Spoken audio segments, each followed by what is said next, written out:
நிதிநிலை அறிக்கைக்கு முன்பாக அந்த வெள்ளை அறிக்கை கொடுத்தாங்க கவர்னர் உரைக்கு முன்னாடி. அப்ப அதுல ஒரு வருஷத்துக்கு எவ்வளவு வட்டி கட்டுறோம், மொத்த வட்டி எவ்வளவு, இதெல்லாம் கணக்கிட்டு சொன்னாங்க. மொத்த வருவாயில் எவ்வளவு வட்டின்னு சொன்னாங்க. ஆனா இதுல அதை சொல்லல.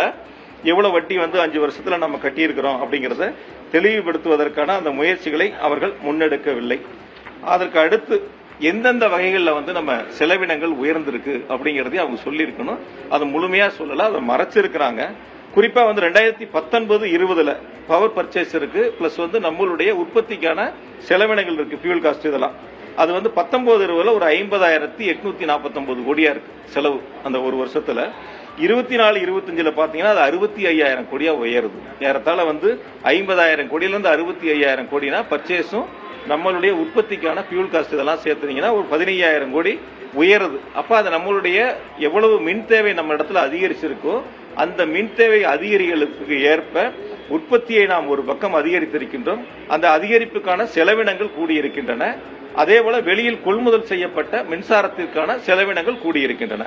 இதனால் ஏற்பட்ட செலவினங்கள் என்பதை அவர்கள் குறிப்பிட மறந்துட்டாங்க. அது ஒண்ணு. அதே போல நம்ம வெளியிலிருந்து வாங்கக்கூடிய மின்சாரத்துக்கு டிரான்ஸ்மிஷன் சார்ஜ்னு ஒன்று போடுவாங்க. அது பாத்தீங்கன்னா 2019-20 4,564 கோடி அப்ப செலவு ஒரு வருஷத்துக்கு.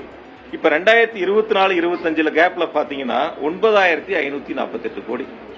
ஏறத்தாழ 2 மடங்காக அந்த டிரான்ஸ்மிஷன் சார்ஜ் உயர்ந்திருக்கு. அதையும் அதுல அவங்க குறிப்பிட்டிருக்கலாம். இதெல்லாம் ஏற்பட்ட செலவினங்களுடைய உயர்வு. இதனாலதான் அந்த செலவினங்கள் அதிகரிச்சிருக்கு அப்படிங்கறத அவங்க எல்லாம் ஒரு பக்கம் சுத்தமா மறைச்சிருக்காங்க.